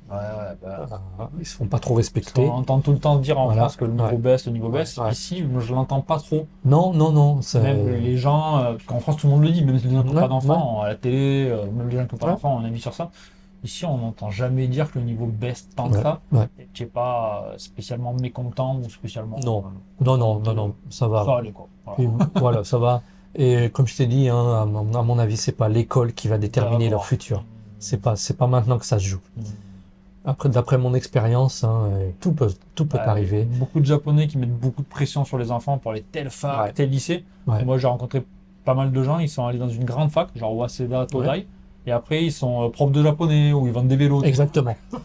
Alors, donc, aucun rapport avec ce qu'ils ont fait. Exactement. J'ai eu beaucoup d'étudiants quand j'étais manager à Carrefour qui venaient travailler le soir. J'ai eu un étudiant de la plus grande université à Tokyo, Waseda. Je suis désolé, il est incapable de travailler. Il travaille mal. Il est peut-être intelligent, peut-être qu'il résout des problèmes, n'importe quoi. Mais au travail, c'était vraiment nul. Voilà, dans la vraie vie, c'est pas ça, quoi. Donc, je connais j'ai plein d'amis hein, et qui ont des très bons postes, qui sont jamais allés dans le privé. Hein. D'accord. Alors, je dirais, faites attention à l'image qu'on a. C'est pas parce que vous mettez vos enfants au privé que le niveau sera meilleur. Par exemple, pour mon fils, il vit que pour la trompette. D'accord. Et tout ce qui est études, même dans l'école, c'est après. D'accord. L'école, elle veut avoir des prix. Dans le baseball, dans tout le bukatsu, mais c'est ça. D'accord. Et après, les études, ça passe après. Ok. Donc, attention. Attention. À mon avis, vous serez plus satisfait dans le public. D'accord. Ouais. Parce que c'est au même niveau. Dans le public, c'est au même niveau. Le bukatsu, si vous voulez, les enfants peuvent. Ma fille aînée, elle va pas au bukatsu. Ouais, c'est pas obligatoire. Hein. C'est pas obligatoire. Il y a beaucoup d'écoles ou lycées qui mettent la pression, mais c'est pas obligatoire. Il y a des enfants qui en font pas du tout. Voilà. Et ma fille, comme elle est au lycée, elle travaille au combini. D'accord. Elle finit ses cours et puis elle va au combini travailler. Donc ça lui fait un petit pécule pour le futur. Voilà. D'accord. Et est-ce que tes enfants parlent français? Alors, je sais déjà qu'on en a parlé tout à l'heure, mais on pose souvent la question, on l'a posé 100 fois, j'imagine. Tout à fait, exactement. Eh bien, non, ils ne parlent absolument pas français, à part bonjour, et encore, c'est l'accent japonais, bonjour. Ouais. Et comme on te le dit souvent, mais pourquoi? Voilà, pourquoi? Pourquoi? Parce que le papa français, il est jamais à la maison. Ouais. Il est toujours au travail, voilà. Quand mon fils est né, il est né, moi je travaillais au restaurant, donc je partais à 7 heures du matin, je revenais à minuit. Après, à Ginza, je partais à 5 heures du matin, je revenais à minuit. C'est pour ça que j'ai arrêté ce train de vie, parce qu'un jour, ma fille cadette m'a dit, enfin, elle a demandé à ma femme. C'est qui le monsieur? C'est ça, mais c'est un peu ça, je te jure. Papa, il rentre quand à la maison? Mais il rentre tous les soirs, mais je la vois jamais. Eh ben ouais, fatalement. Voilà, elle pensait que j'étais parti, parce que je partais souvent pendant 2 semaines faire comme on dit, des saiji avec la marque de Ginza. Je vendais mes gâteaux dans les hyakaten, dans tout le Japon. D'accord, ok. Je tournais souvent dans le Japon. Voilà. Et je partais pendant 2 semaines, et même si je revenais, elle me voyait pas, elle pensait que j'étais parti. D'accord, donc voilà. du coup, là, j'ai pas dit, le temps de parler français avec eux, et puis du coup, tu parles japonais. Je parle japonais. Eux, ils sont et eux, ils vont en France ou pas trop? Non, pas du tout. Et 6. C'est trop cher. 6 personnes, tu fais le calcul, t'en as pour presque 1 million, plus d'1 million. Je pense qu'à l'heure actuelle, seul le vol. Ouais. Les tickets, hein. En ticket, t'as pour plus d'1 million de yens. Donc, donc, ils sont jamais allés en France ou ils sont quand même allés? On y est allé avec mes 2 premiers enfants. Donc, mon fils avait 2 ans et ma fille avait 1 an. D'accord. Donc, ils ont des vagues souvenirs. On les a présentés à mes parents, à la famille. Mais c'est tout. Juste une fois. Et c'est tout. Parce que moi, je travaillais à Ginza, j'avais un bon salaire. Ma femme était infirmière, elle avait quand même un bon salaire. Ils étaient bébés. Voilà, ils étaient bébés, voilà, ça allait. Donc, on pouvait encore se le payer. Mais après, non, c'était plus possible. Et est-ce que ta famille ou tes amis de France viennent ici? Ou pas trop? Mes 2 frères sont venus quand ils étaient célibataires, tous les 2. Moi, à cette époque, j'étais marié, c'est peut-être l'année suivante. Ça fait déjà un moment. Alors. Ça fait un moment. Ouais. Après, ils sont plus venus au Japon. Non, parce que pour eux aussi, ça coûtait cher. Et puis, ils ont eu des enfants, tout ça. Donc, tu as encore tes parents? Non.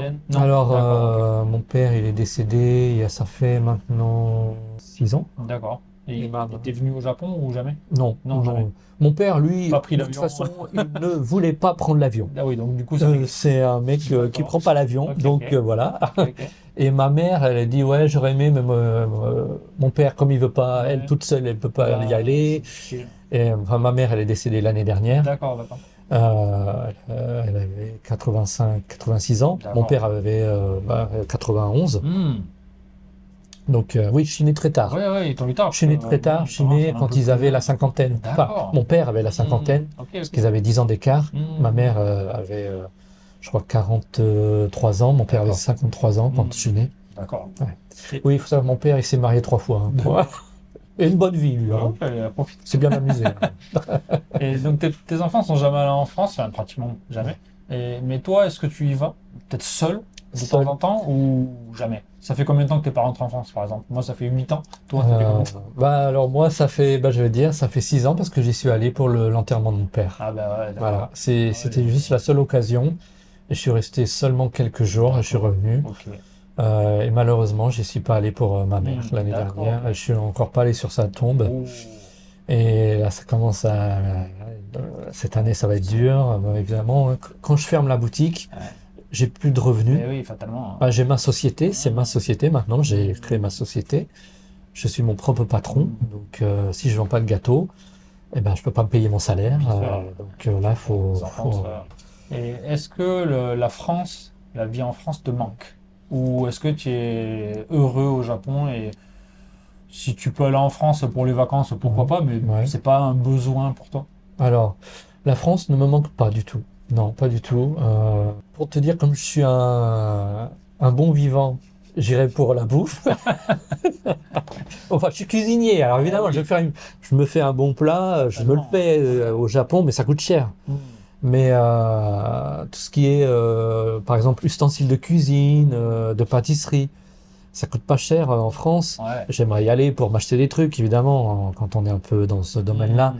Mais à part ça, non, la vie ne me manque pas du tout. Pas de nostalgie. Non, j'ai jamais eu, comme disent les Japonais, le homesick. J'ai jamais eu ça en 25 ans, jamais. Ça m'a jamais manqué. Comme je t'ai dit, j'ai beaucoup d'amis japonais et très peu français. D'accord. Donc, quand je sors, c'est avec des Japonais en général. On va enchaîner sur ça. Les amitiés avec les Japonais. On entend beaucoup de choses. Oui, on entend beaucoup de choses. Est-ce que c'est facile? Est-ce que c'est difficile? Est-ce que c'est différent? Qu'est-ce que tu en penses, toi? Alors, moi, je voudrais dire une petite chose. Je suis un peu, pas en colère, mais ça m'énerve un peu quand je vois certains grands youtubeurs qui disent « Ouais, vous ne serez jamais japonais ». J'ai envie de dire, bah, évidemment, parce que vous êtes étranger au Japon, évidemment, vous ne serez jamais japonais. Bien sûr.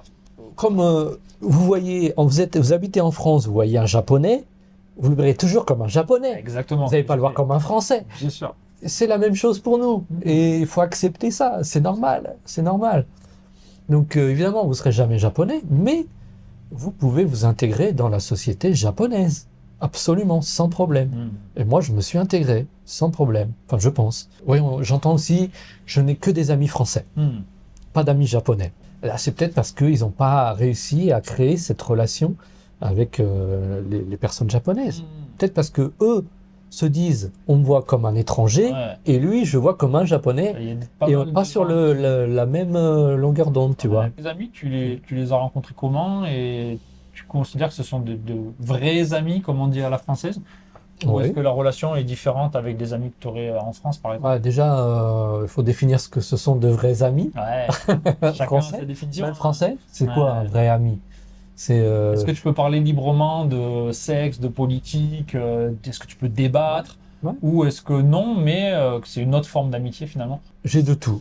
J'ai tout le panel. D'accord. J'ai des amis avec qui on peut discuter de beaucoup de choses. D'accord. Et j'ai des amis avec qui je peux discuter de tout. D'accord. Oui, vraiment, de tout. D'accord, ok. Que ce soit moi ou lui, ou eux, enfin, il y a plusieurs, on se dit tout. D'accord. Mais c'est sans tabou, et on sait que on peut se faire confiance. Il n'y aura jamais rien et si il y en a un qui est dans la panade, on va essayer de l'aider. Bien sûr. Voilà. J'ai beaucoup d'amis de l'époque de Carrefour, les Japonais.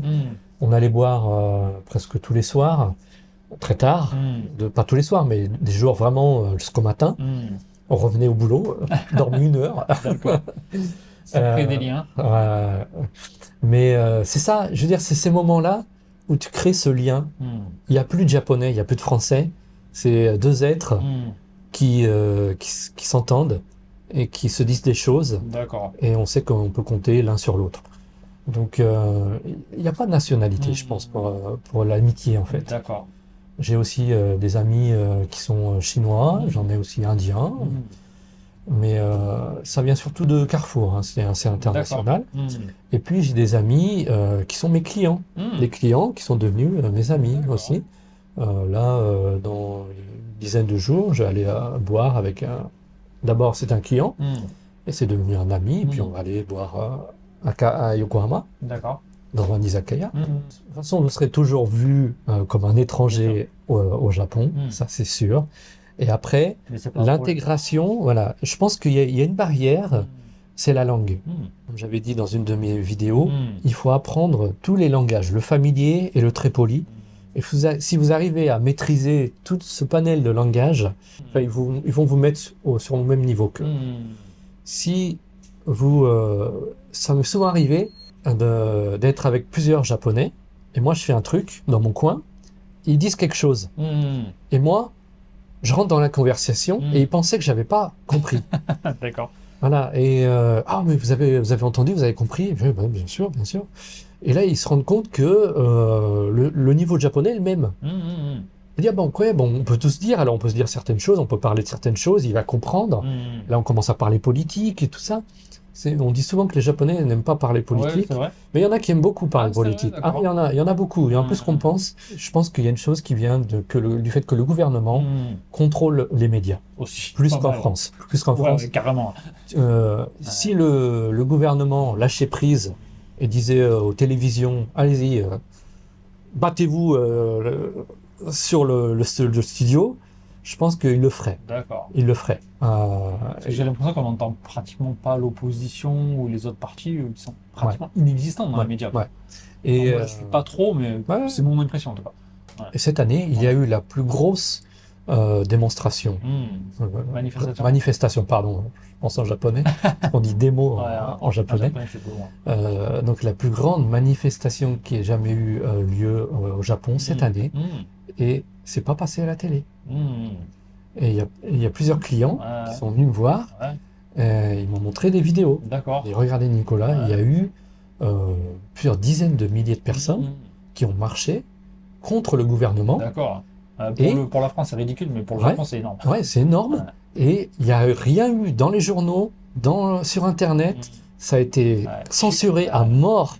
Donc, on le voit pas, mais le gouvernement a un gros pouvoir sur les médias au Japon. Donc, tu as quand même des Japonais avec qui tu peux parler politique. D'accord. Ouais. On parlait tout à l'heure des choses qu'on dit sur le Japon, genre on sera jamais japonais, c'est un problème, l'amitié c'est pas possible. Est-ce qu'il y a des choses que tu as vues, que tu as entendues, que ce soit sur YouTube ou ailleurs d'ailleurs, que ce soit des Français ou des étrangers, qui t'ont choqué ou tu es pas d'accord en tant que Français résidant ici depuis très longtemps? Est-ce qu'il y a des choses que tu aimerais sur lesquelles tu aimerais donner ton avis? Je ne vais pas trop lancer de polémique sur les gros youtubeurs. On sent, c'est le game du YouTube, je pense. On fait un peu le buzz sur les stéréotypes. Et puis comme ça fait des vues, tout ça. Mais ça m'embête un peu parce que ça donne une fausse image des Japonais et du Japon. Les plus gros youtubeurs français montrent surtout l'extrême des Japonais. C'est ce qui marche. C'est ce qui marche, mais ça en fait une généralité.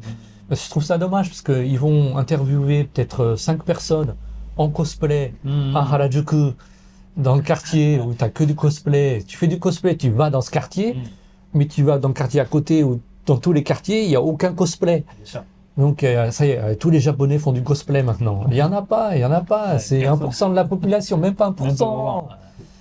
Après, j'ai vu aussi sur Instagram, par exemple, il y a des influenceurs japonais qui font la même chose sur les stéréotypes japonais.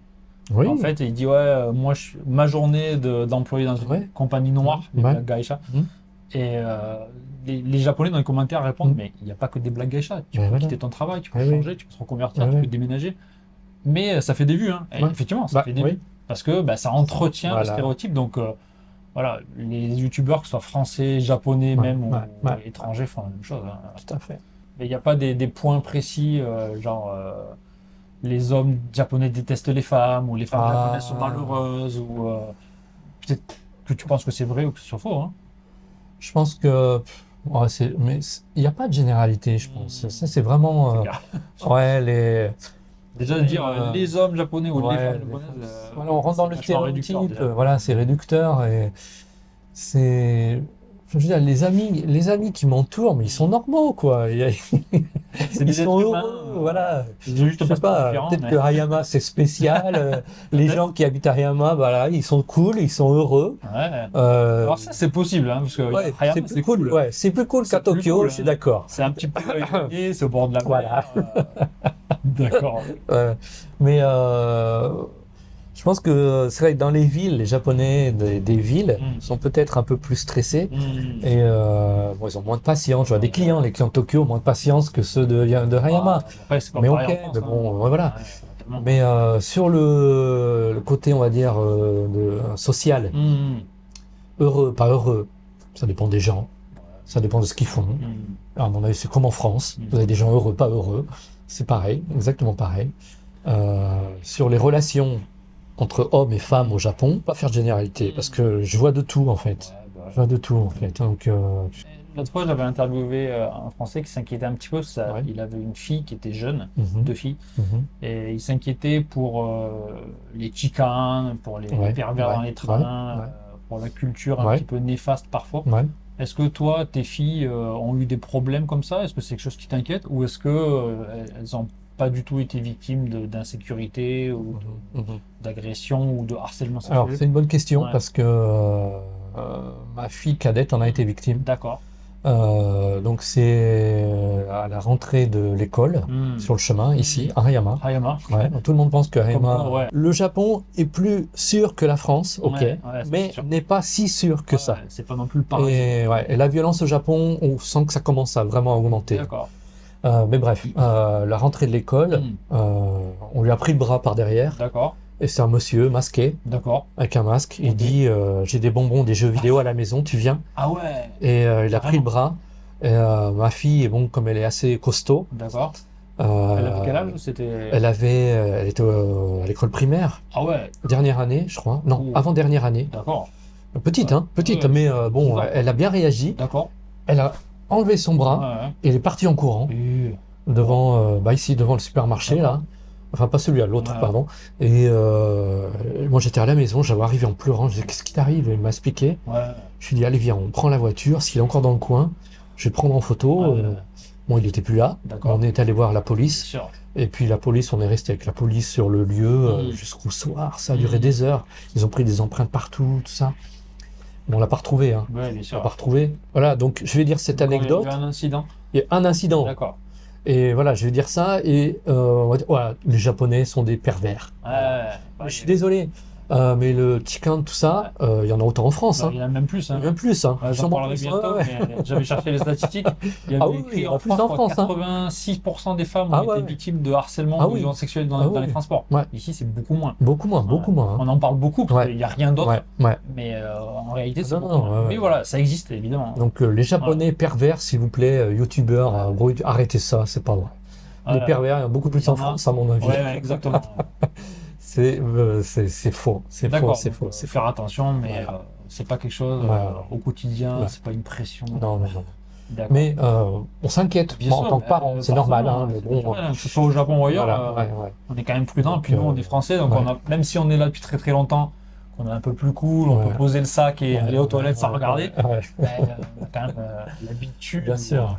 D'accord. Et avant de terminer, est-ce que tu as, donc tu as beaucoup d'anecdotes j'imagine, mais est-ce que tu aurais une... Tout à l'heure tu as parlé de la carte de crédit par exemple, il fallait parler japonais, le mec voulait pas te la donner clairement.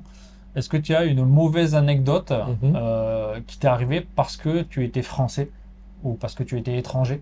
Donc que ce soit pour une carte de crédit, que ce soit pour un logement, que ce soit pour autre chose. Et après je te demanderai une bonne anecdote aussi. Je pense qu'il y en a plein, mais... parce que j'ai été français, parce que je suis français. Ben non. Non, pas spécialement. C'est celle-là, c'est celle de la carte de crédit. Okay. C'est vraiment la seule fois où j'ai ressenti du racisme, clairement. Proprement dit. Après. Maintenant, tu as d'autres cartes de crédit? J'en ai plusieurs, Après, ça va. C'est en rapport peut-être avec ma prochaine, la bonne anecdote que je vais dire là. Ah d'accord. Parce que ça m'a vraiment surpris. D'accord, ok. Par rapport à la mauvaise, c'est vraiment le contresens de cette mauvaise anecdote. Là, j'ai senti que le Japon avait changé. D'accord. Vraiment. Mais mauvaise anecdote, non. Je veux dire, je sais pas si c'est parce que je suis français. Un jour, j'avais fait une vente de mes pâtisseries à l'extérieur sur un marché. Et un jour, il y a un Japonais qui arrive devant moi avec un autre, ils étaient deux. Il me regarde, assez méchant, et puis il me fait comme ça. Il fait comme ça. Non, il fait comme ça. Comme ça. D'accord. Je dis, mais qu'est-ce que c'est quoi? Si tu veux, toi. Ouais, et puis il va s'asseoir, et puis il me regarde, mais vraiment méchant. Il me fixe toujours, je le sens. Ouais, mais je sens qu'il voulait il avait envie, mais je sais pas pourquoi. Et je lui demande à son pote qui était là, il parlait anglais, je lui dis, what's happening? Et son pote, il me dit, je sais pas. Lui non plus, il savait pas. Bon. Ok. Voilà, je sais pas. Finalement, il a rien fait. Il a rien fait, il a rien fait. Après, il y a sa femme et son enfant qui sont arrivés. Ouais, Ah, bravo le ouais, papa, c'est clair. bon exemple. Et après, bon, t'as les gens qui crachent devant toi peut-être un jour. Quand tu les croises, de temps en temps, tu marches. Ah, moi, ça m'est jamais Ça arrivé. m'est jamais arrivé. Moi, ça m'est arrivé plusieurs fois. Ah ouais. Ouais, ouais, sur un trottoir. Hein. Ouais, d'accord. Pas à Hayama, mais quand j'ai habité à Tokyo aussi. C'était Quand je suis des arrivé. vieux, Non, non, c'est. des jeunes. Enfin, on va dire ouais, trentaine, quarantaine. D'accord. Ouais. Ok. Tu passes et puis un Ouais, petit crachat. D'accord. Voilà. Et c'est clairement devant toi ou c'est parce qu'il a craché et ça s'est passé à ce moment-là? Ben, c'est quand même à 1 mètre, donc Ah oui, d'accord. c'est pas là où je vais marcher, Ouais. mais c'est quand même à côté, quoi. D'accord. Bon, Jamais, ok. Ok. moi j'ai entendu dire par mes amis japonais que c'était une forme de rejet, enfin une forme de, de Bon, cracher bon. devant la personne Ouais, qui ne revient pas. Ok. Bon, moi, personnellement, entre me cracher 3 mètres devant moi ou me mettre une droite, je préfère autant qu'il crache Oui, sur voilà. sur la rue. Ok. Passe ton chemin, il n'y a pas de souci. Oh, ça fait pas plaisir, mais bon. Ouais, Ok. voilà, c'est ça. Bon, D'accord. c'est tout. Ok. Bon, ben, la bonne anecdote. La alors. bonne anecdote, bon, il y en a aussi beaucoup. Ouais, Allez, deux rapides. bien sûr. Un truc que je me suis dit, le Japon, c'est le paradis. Je vais en voyage à Nikko Ouais. avec un ami, un pote japonais. C'était avant de marier. On marche pendant une demi-heure vers le temple. Et puis je voulais mettre une petite pièce dans le temple. Et là, mon portefeuille, il est plus dans ma poche. Mince, j'ai laissé tomber, Ouais. je sais pas où. D'accord. Je retourne en courant vers la gare. Ouais. Et qu'est-ce que je vois pas? Et donc il s'est passé presque 1 heure. Hein. Ouais. Mon portefeuille devant, enfin à la sortie du métro, par terre. D'accord. Il était tombé. Il est Personne ne l'a touché. D'accord. Pendant 1 heure, il est resté là sur place avec l'argent dedans, tout D'accord. dedans. Ok. Et là, je me suis dit, mais le Japon, c'est le paradis. D'accord. C'est hallucinant, quoi. Ouais. Hallucinant. Bon, voilà, c'est Souvent, il y a quelqu'un qui va le ramasser, le donner à la police. Ou Voilà, le mettre sur exactement. quelque chose. Voilà. Un portefeuille, en général, s'il le ramasse, il le donne à la police. Ouais. Si c'est un objet moins important, même un portable, Mm. on le pose sur, Voilà. sur un Voilà. petit rebord en évidence. Ouais. D'accord. C'est Deuxième. la mentalité japonaise. Ouais. C'est on apprend. Mm. C'est ça que j'aime chez les Japonais. Les Japonais respectent, en général, hein, Ouais. respectent la personne qui est là en face d'elle et fait très attention à ce qu'elle ressent aussi. Elle veut pas la froisser. Et, c'est ce que j'aime beaucoup dans l'esprit japonais. D'accord. Et la deuxième, alors c'est par rapport à cette boutique en fait. D'accord. J'ai fait aussi un marché ailleurs et il y avait une banque qui était là, qui avait un stand. Et moi j'avais mon stand. Et puis donc les banquiers viennent me voir, ils me disent oh, qu'est-ce que vous vendez? Ça a l'air bon, tout ça. Ils m'ont acheté un truc. Ouais. Ils me disent on a mangé, c'est très bon. Hein. Et où est-ce qu'on peut acheter? J'ai dit j'ai pas de magasin. Ok. Je faisais que des marchés à cette époque, Ok. avant d'avoir cette boutique. D'accord. Et ils m'ont dit, ah, c'est dommage, hein. J'ai dit, ouais, j'aimerais bien avoir ma boutique, mais je suis étranger. Ouais. J'aurais dit cash, hein. Je Ouais. dis, je suis étranger, faire des emprunts en banque, on prête pas beaucoup aux étrangers, c'est difficile. Et ils m'ont dit, ah, mais nous, on prête aux étrangers. D'accord. Mais vous êtes qui, vous? Vous prêtez aux étrangers? Vous êtes des étrangers. Ouais. Ouais. Je revenais pas. Je dis, ouais, mais attendez, parce que je sentais le truc. Ils vont me demander un Roshonin, Ouais, un un garant, garant. machin, la famille. Ouais, on prête aux étrangers. Si Voilà. vous avez une Voilà. femme japonaise, des beaux-parents Voilà. japonais, un garant japonais. Voilà. Ouais. Et je leur ai dit tout de suite, ouais, mais attendez. Ouais, mais moi, j'ai pas le garant. Même pas ma femme. Personne. Zéro. Ouais. Je dis, mais il n'y a aucun problème. D'accord. C'est quelle banque? Alors, ça s'appelle la banque Shinyo Kinko. D'accord, ok. Ouais, Shinyo. Donc, Ok. Shinyo. Shinyo Kinko. Shonan, parce que c'est la banque de Shonan. Shonan Shinyo Kinko. D'accord, ok. Voilà. Et Donc, c'est là que tu as fait du coup ton crédit pour. alors ils m'ont dit, ouais, bah écoutez, je dis, ah bon, bah écoutez, ils m'ont dit, si vous avez un projet, venez nous en parler, on vous écoutera, puis on verra ce qu'on peut faire Ok. ensemble. Je dis, bah d'accord, allez, j'ai tout préparé, les dossiers, bon, tout en japonais évidemment, et puis je suis allé les voir, là, les chiffres, j'avais toutes mes prévisions de chiffres, tout ça. Ils m'ont dit, bah ok, vous avez besoin de combien? D'accord. Bah voilà, c'est parti. D'accord, ok. Comme Et ils quoi. m'ont appris, et ils m'ont dit, vous savez, il y a d'autres banques hein, qui prêtent aussi aux étrangers. Il y a une autre banque, c'est une banque du gouvernement, D'accord. Koko Kinko. D'accord. Et eux aussi, je suis allé les voir. Ouais. Ils m'ont dit, ok, Ok. Donc, j'ai emprunté à ces deux banques-là. D'accord. Voilà. J'ai emprunté presque 10 millions d'yens. D'accord. Ouais, environ. Ok, ok. Voilà. Là, j'ai plus qu'un seul emprunt à D'accord. rembourser. Après, j'en ai pour 3 ans. Donc, et après, là, ça ira mieux financièrement. Je suis Et encore en train de rembourser. quand on parle des crédits pour Ouais. la maison, du coup, que vous avez Ouais. fait construire, j'imagine que vous avez dû faire un crédit aussi. Bien sûr, bien sûr. Vous avez pris un crédit à taux fixe, un crédit à taux variable. C'était dans une banque, ça a été facile. Alors, Il y avait ta femme. ouais, Comment donc ça s'est passé? ça a été plus facile Ouais. parce que il y avait ma femme, voilà, en commun. On l'a fait sur, ouais, je crois, une trentaine d'années, un truc dans le genre. Ok. En général, C'est classique, 35 ans, 35 ans, voilà, parce que dans les ces taux sont eaux-là. assez faibles. Voilà. Et c'est à taux fixe, à taux D'accord, ok. fixe. Et vous n'avez pas eu de problème pour avoir le crédit, ça a été. Non, non, D'accord. non, non, non, ça a été très, très facile. D'accord. Voilà. Et puis, bon, Ouais, elle avait encore ses globalement, parents à l'époque. Bon, elle a il faut un garant, par contre. Là, c'est donc son beau-frère. D'accord. Elle a une sœur, c'est son mari D'accord. qui est garant pour nous. Ok. Voilà. Et à long terme, je pense que c'est peut-être si vous pensez vivre au Japon comme moi pour toujours, en fait, c'est mieux peut-être d'avoir une maison Bah oui, d'avoir un plutôt que terrain de surtout. louer, parce que les retraites au Japon, Ouais, c'est clair. Donc, même si on le reçoit, ce sera pas. ouais, À moins d'être dans une grosse boîte, évidemment. ouais, évidemment, Il y aura des évidemment. complémentaires. Ouais, Parce qu'on dit souvent, ouais, les maisons au Japon, ça tient pas longtemps. Alors, c'est faux. Enfin, Ouais. c'était le cas, évidemment. ouais, Maintenant, les maisons neuves, elles sont faites pour durer 100 ans. Ouais. Ce qu'ils Ouais. annoncent, en tout cas. ouais.